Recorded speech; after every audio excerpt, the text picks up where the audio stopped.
Olá pessoal, boa noite. Hoje nós vamos, bem-vindos, né, antes de mais nada, a mais um podcast da Rafus Press. Hoje vamos ter um Biblioteca Submersa a respeito de um livro sensacional, né, que eu li no início do ano. E, enfim, ele teve ressonâncias e esse livro está na base, e o personagem, digamos assim, a eminência parda desse livro, o personagem que está ali nos subterrâneos, né, da narrativa, que está, não é exatamente digamos assim, na frente da cena, né? Ele está um pouco no fundo da cena, numa outra, digamos assim, ele é uma presença na narrativa, e sobre a ressonância cultural dessa presença, né? Que é exatamente assim que ela se mostra em diversas narrativas aí recentes e até na cultura, não só pop, na cultura política em geral, desde o início do final do século XIX, início do século XX, com participações importantíssimas em alguns eventos mais dramáticos e trágicos da nossa era recente. Bom, o livro, para começar, né, é este aqui, de Jonathan Wood, Beloved Cause That Comes by Night. A edição está um pouco desgastada, emprestada, né, mas está um pouco desgastada. É um livro da Montauk Roxas. Ele não é ideal carregar em mochila, como vocês podem ver, mas é um livro tão sensacional e eu estou estudando ele, estou necessitando. Tem esse incrível acabamento grampeado, né? Grampo, né? Mas é tão bem feito e a impressão é tão bonita que você não se importa com o acabamento sendo bem grampeado. Inclusive, a nova série de plaquetes da Rafus Press é inspirada nesse material da Montauk Roxas, né? É um material ilustrado. As ilustrações eu não sei de quem são, de quem é. Vocês mencionam aqui em algum ponto. Jindřich Pilesek. É um bom artista, né? E Beloved Cause That Comes by Night. O título é simplesmente sensacional. Não consigo pensar num título melhor do que esse, por nada nesse mundo. Mais uma ilustração de Pilesek. Excepcional também, ilustrador, né? Enfim. E este livro, do que ele trata exatamente? Ele tem uma narrativa muito interessante, né? Nos últimos tempos, o Jonathan Woods, que é um escritor que eu acompanho há muito tempo já, desde que eu descobri o New Fate, que traduzi para o português, né? Em 2013, 2012, 2013, quando esse livro saiu na época a Montauk Roxas ainda se chamava Ex-Occident Press.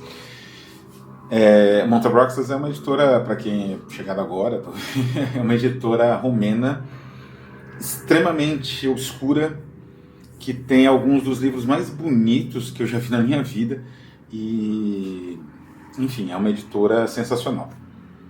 É uma editora como poucas, assim, né? Tem um trabalho único, embora em pouca tiragem, enfim, né? Tem que dar seus problemas também estruturais de distribuição, etc. Preço também, óbvio, até pelo tipo de impressão, que é sensacional, né? Esse tipo de impressão aqui. E tipo de papel e tudo mais.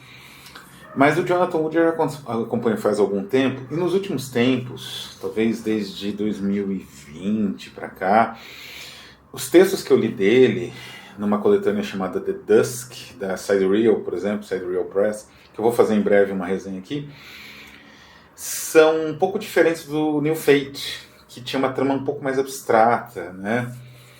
Ele tem um conto na homenagem publicada pela Zagava, acho que só pela Zagava, ao Huisman, né? E o Oscar Huisman.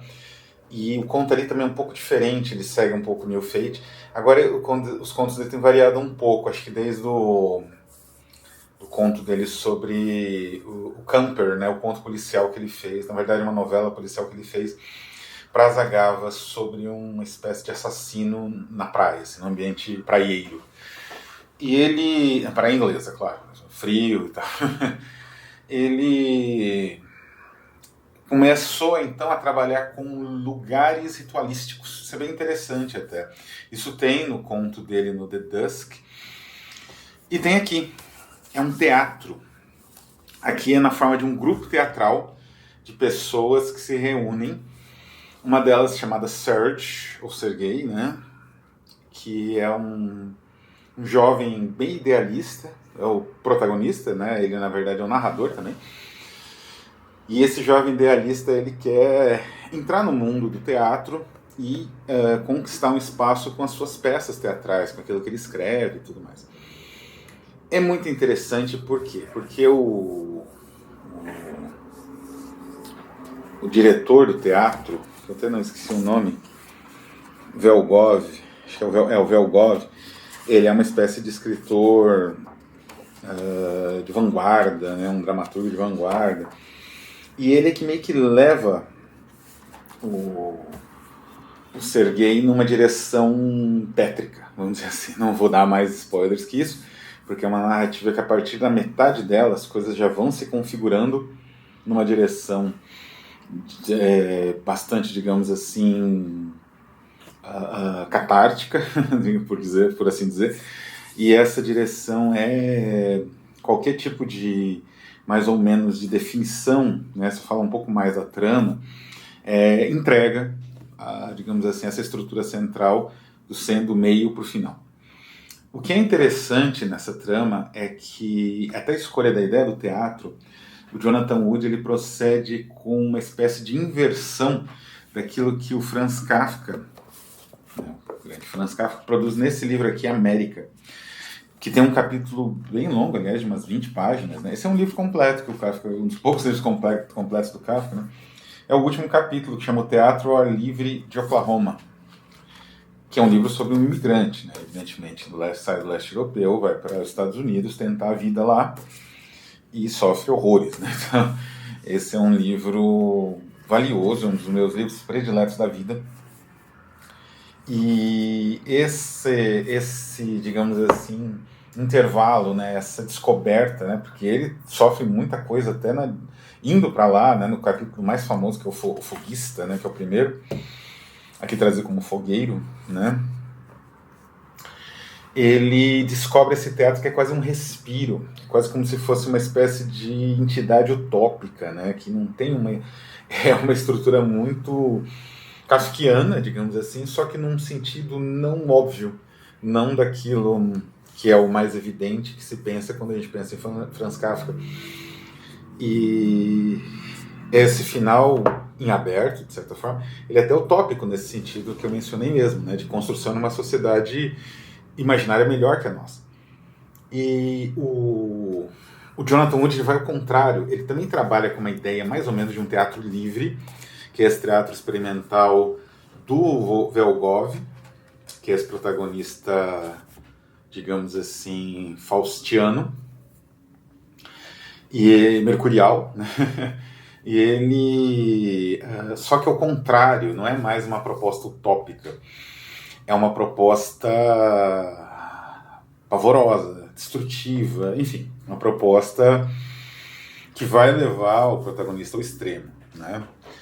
E essa proposta, ela é dirigida por conta da homonímia, né? Porque o personagem central, como ele se chama Sergei, não sei nem se aparece o sobrenome dele na trama do Jonathan Wood. Eu acho até que não, né? Eu acho até que não aparece, é só Sergei mesmo o tempo todo. Velgov, tem um outro também amigo dele, não é? Amigo dos dois aí. E ele, a apelido dele é o Pequeno Sergei, né? E aí que tá.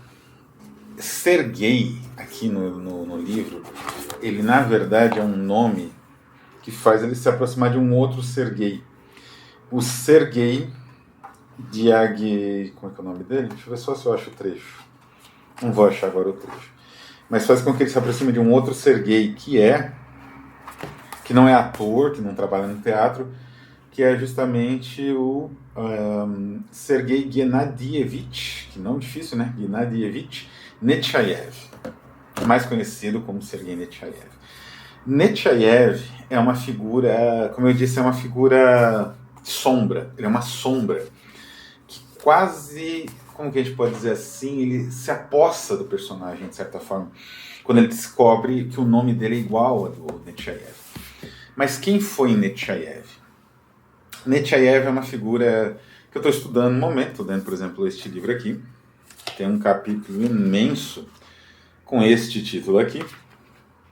Uma seção do livro, na verdade, não é um capítulo só, né? Com este título aqui, Bakunin e Nechayev. 3 estudos sobre Bakunin. Nechayev, ele foi um revolucionário russo, nascido em 1847, falecido em 1872. Não chegou a completar 40 anos, né?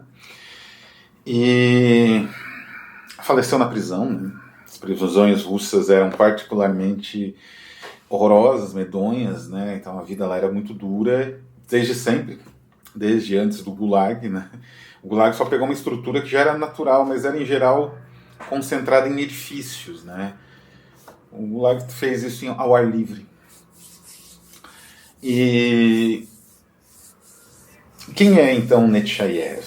E o que é essa influência que eu falo, né? Que é a influência que aparece no livro, quase como uma sombra, que move o personagem. Ele foi um revolucionário que escreveu pouco, né? Ele teve pouca, digamos assim, a obra dele é limitada, bastante limitada, meia dúzia de artigos, meia dúzia de cartas, uma obra muito importante escrita numa fórmula de máximas, não é? Como que eu vou dizer assim? Essas máximas axiomáticas, né? Existe uma coisa quase mítica, quase oracular nessas fórmulas axiomáticas que tem, inclusive, às vezes, quase que uma estruturação matemática, né? Não é o caso do Nechayev, mas quem mergulhou nisso foi o Wittgenstein, né? No Tratatos Lógico-Filosóficos, ele era fascinado por essas fórmulas, e as fórmulas do Wittgenstein têm um ar quase oracular, e as por outro caminho, né? As do Nechayev também tinham.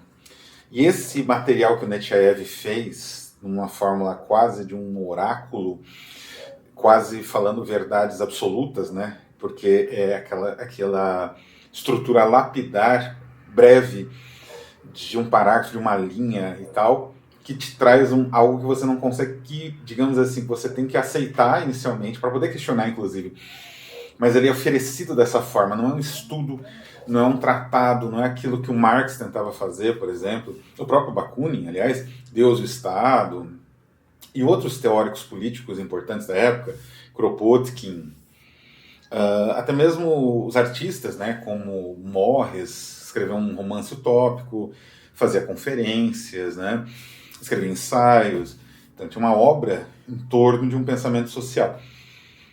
Não, o Nechayev ele tem basicamente o Catecismo do Revolucionário, esse é o nome da obra, ela vem aqui reproduzida com a tradução do Catecismo Internacional, e ela tem coisas do tipo: deveres do revolucionário para com ele próprio. O revolucionário é um homem que faz o sacrifício do seu à vida, não tem negócio, nem negócios ou interesses pessoais, nem sentimentos ou afeições, nem propriedade, nem mesmo um nome. Nele tudo está absorvido por um só interesse exclusivo, um só pensamento, uma só paixão, a revolução. Quer dizer, aí continua, né? No mais profundo do seu ser, não somente em palavras, mas também em atos, quebrou todo o laço com a ordem burguesa, o conjunto do mundo civilizado. Assim como as leis, as tradições, a moral e os costumes têm lugar nessa sociedade. É inimigo implacável da sociedade, e se aí continua a viver, unicamente para melhor a destruir. E por aí vai.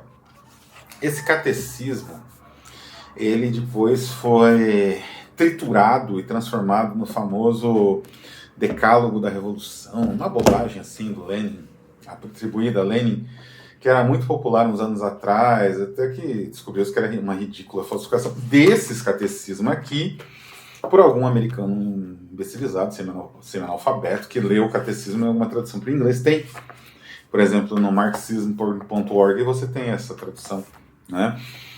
E muito divulgado por Olavo de Carvalho, óbvio, isso é uma coisa meio burra e ignorante, né? Mas a verdade é que essas ideias realmente influenciaram Lenin.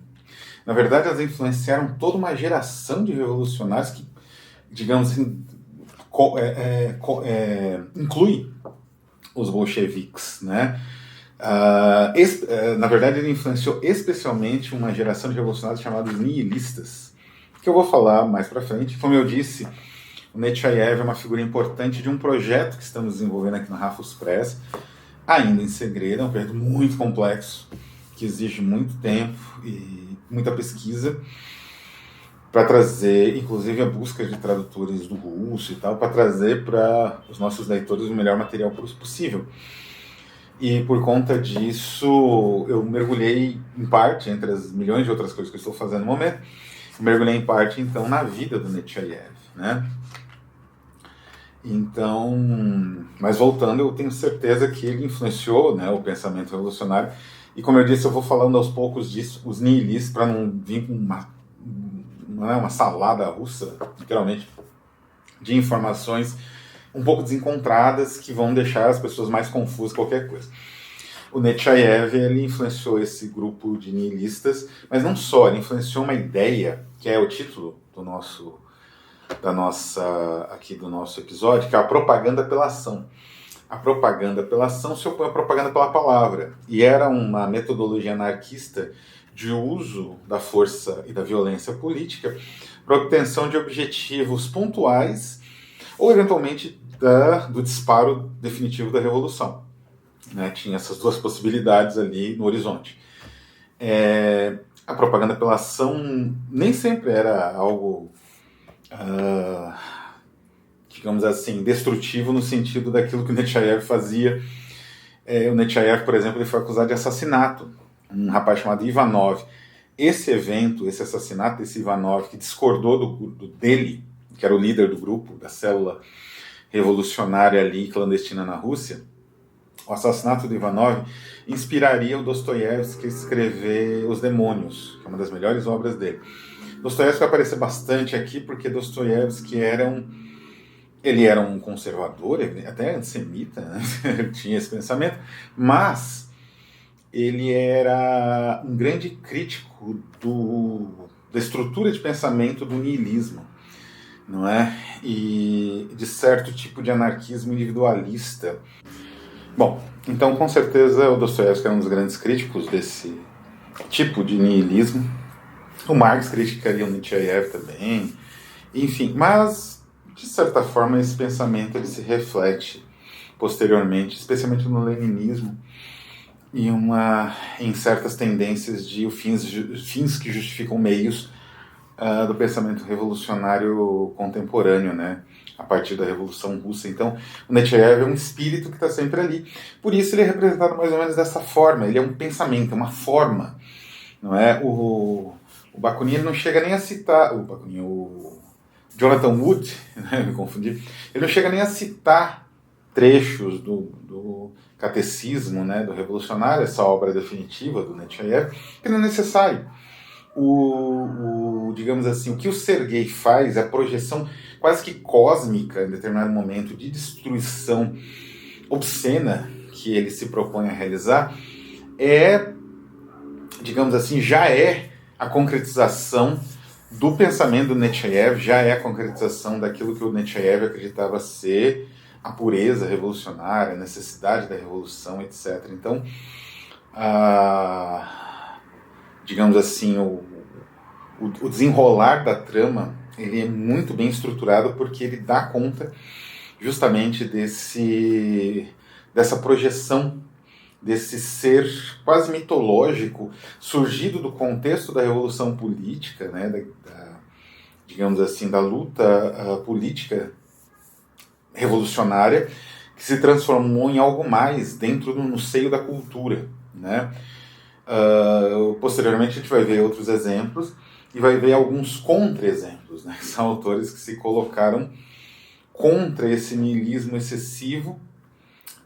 Como eu disse, em muitos casos alguns eram contra, mas na prática justamente se subscreviam, né, nos mesmos tipos de prática defendida pelo Nechayev, mas alguns eram realmente contra e ofereceram algumas outras possibilidades, né? Mas esse livro, voltando ao Beloved Cause That Comes by Night, é sensacional. Ele é praticamente impossível de encontrar hoje. Esgotou de todas as formas. Eu consegui, por um golpe de sorte, no seller americano que é o Zissings, né? Que tem, de vez em quando ele recebe essas coisas, meia dúzia e esgota em minutos, assim, dias, né? Questão de uma semana. E esse eu consegui reservar, né? Então é isso, vou ficando por aqui. Em breve, mais informações sobre NetShaeb, sobre o nosso projeto, que eu vou aos poucos pensando e revelando para todo mundo. Um abraço e até a próxima.